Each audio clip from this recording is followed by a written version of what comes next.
শিক্ষার্থীরা কিন্তু দেখাতে পেরেছিল যে তারা ভালো নেতৃত্ব দিতে পারে। যারা এত লোভে পড়ে গিয়েছে, মোহে পড়ে গিয়েছে, তাদের দ্বারা আসলে ভালো কিছু হবে না।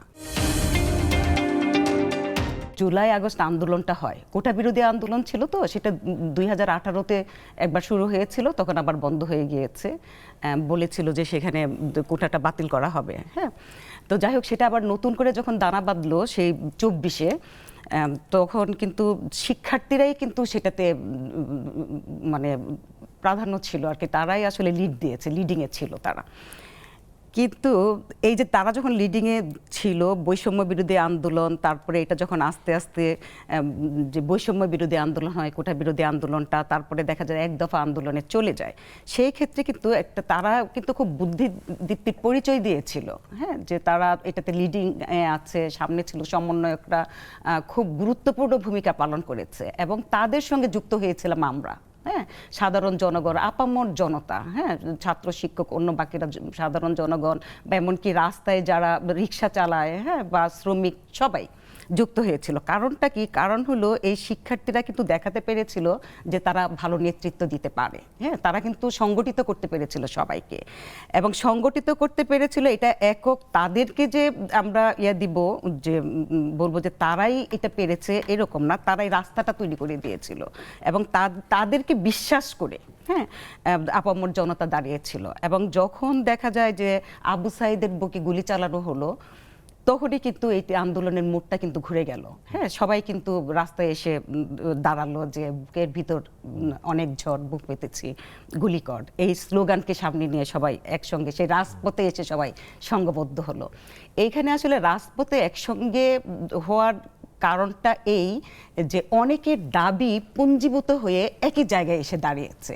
যে দেখেন যে সমুদ্র কি হয়, যে একটা মহাসমুদ্রেতে আমরা দেখি যে একটা খাল থেকে নদী, নালা সব একসঙ্গে হয়ে পরে সমুদ্রে মিলিত হয়।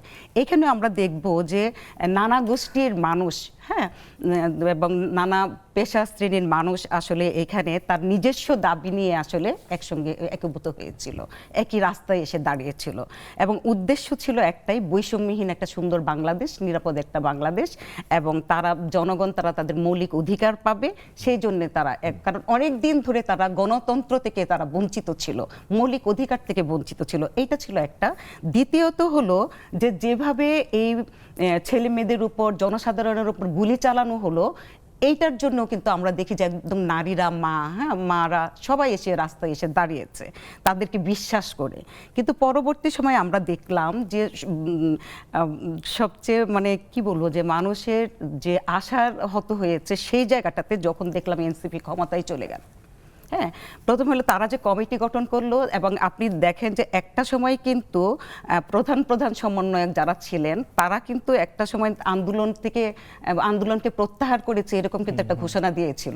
হ্যাঁ, ডিবি অফিসে গিয়ে, কিন্তু সেই সময় কিন্তু আন্দোলনটা ধরে রেখেছে জাহাঙ্গীরনগর বিশ্ববিদ্যালয় এবং সাধারণ জনগণ, এবং বেসরকারি বিশ্ববিদ্যালয়, স্কুল, কলেজ, প্রাইভেট বিশ্ববিদ্যালয়ের বড় ভূমিকা ছিল, ভীষণ ভূমিকা পালন করেছিল। কিন্তু আমরা দেখব যে সরকারে আসলে শুধুমাত্র ঢাকা বিশ্ববিদ্যালয়ের, কিন্তু আমি এই জায়গাটাতে আমি আসছি, এইটা না শুধু কমিটি গঠনের ক্ষেত্রে দেখেন তারা নিজেদেরকে প্রায়োরিটিতে রেখেছে, এবং দেখা যায় যে যখন সরকার গঠন করলো, যখন সরকার গঠনে সরকারের মধ্যে তারা ঢুকে গেল, তখনই আমার মনে হয়েছে যে, আমার না শুধু আপামর জনগণের মনে হয়েছে যে যারা এত লোভে পড়ে গিয়েছে, মোহে পড়ে গিয়েছে, তাদের দ্বারা আসলে ভালো কিছু হবে না।